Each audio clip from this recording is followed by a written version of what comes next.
Hey, welcome to week 3. Quick overview here for you. So we got 3 different additional readings besides, the book. We've got some poems, a graphic novel, and a regular novel. So let's start with the graphic novel. This is a comic book style graphic novel. By comic book style, I mean the artwork is very comic book style. It's based on, it's complete fiction, but the 2 characters in the story were inspired by 2 real-life people, Johnny and Luther II, who were Karen soldiers. Up here, I've got a picture from a BBC article on what they look like at the time they inspired the person who wrote this, and then kind of a more modern look at what they look like today, give or take a few years. All right, so this is optional. The selection you're getting from this kind of focuses mainly on kind of the first world exploiting a third world country. It'll focus a little bit on some mysticism. I included some kind of graphic scenes just for those of you who like kind of comic book style. But the very beginning part is all about exploiting other countries. The main character gets in over his head. Buddy talks him into going into this country to more or less strip mine the country. At the end, there's a really powerful image, I think, that the author drew that kind of focuses on child soldiers and the life that they have and their lost childhood. All right, so that's this. This one, like I said, it's optional. It's the only one that's not in color, so I apologize for that. I think some of the images are also upside down. I apologize for that too. All right, Bamboo People. This is realistic fiction. So the author, who her parents were born in India, she came to the United States. She was born in the United States herself. Sorry. She did a lot of interviews on Karenni people, and I believe also some Karen, even though she calls them Karenni, in camps in Thailand, in refugee camps. And she used a lot of that to help write this book. So while it is technically fiction, a lot of what she puts in came from interviews of real people. So it takes place in Burma, Myanmar, whatever you prefer to call it. The protagonists, there's actually 2. You've got a Burmese young man who is forced to join the army, and then you've got a Karenni sort of freedom fighter. So those are your 2 characters. You've got 1 chapter, more or less, for each of them. Just kind of a look at. There are a lot of things you can glean from this about what it's like. This book, I would highly recommend it if you want to pick it up and read it. It talks about all sorts of stuff, censorship, values of education, all sorts of things.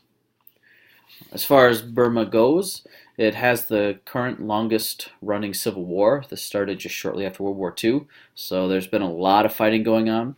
Right now, Burma's most famous or infamous for the ethnic cleansing of Muslim groups in Burma. But there's a long history of ethnic cleansing of Chin, Karen, Karenni, all sorts of other minority groups. So this is by no means nothing new. Videotaping it with cell phones, that's new.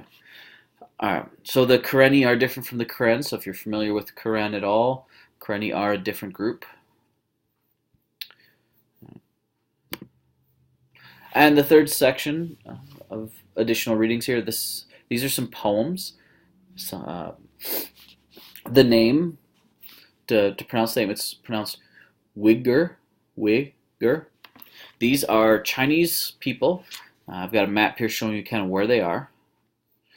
They weren't always Chinese people. It was the Manchu Era, that when they got conquered, brought into China. China expanded a bit. 1800s, late 1800s. I can't remember if it's like 1880 or so, whatever. This becomes part of China. It's somewhat independent, somewhat not. There's about 8.6 million Uyghurs in China. There's a long history of exploitation. You've got the Soviets trying to use these people. You've got different extremist groups. Because the Uyghurs are Muslims, you get some of these extremist groups trying to take advantage of them and do what the extremists are doing. And then you can also argue that the Chinese are exploiting the people with the There's a lot of arguments that there's a great disparity between Uyghurs and then the Chinese that are brought in. You've also got issues with strip mining that's going on and all sorts of other things. This particular area has had both an open and a closed border at different times. So for a while there, the Muslims here, they weren't allowed to, leave or have contact with others, go to Mecca or anything like that. So that was a big deal. And then the borders opened up, and that's when some of the radical extremists started finding their way in or trying to make contact.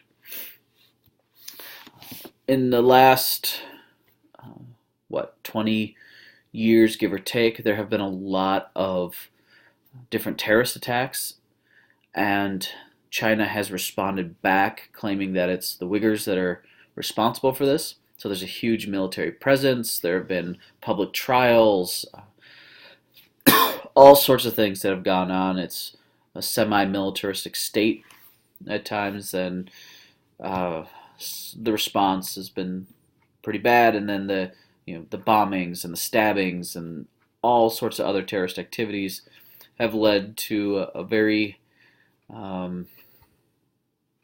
unique living situation for these people. So a few poems for you.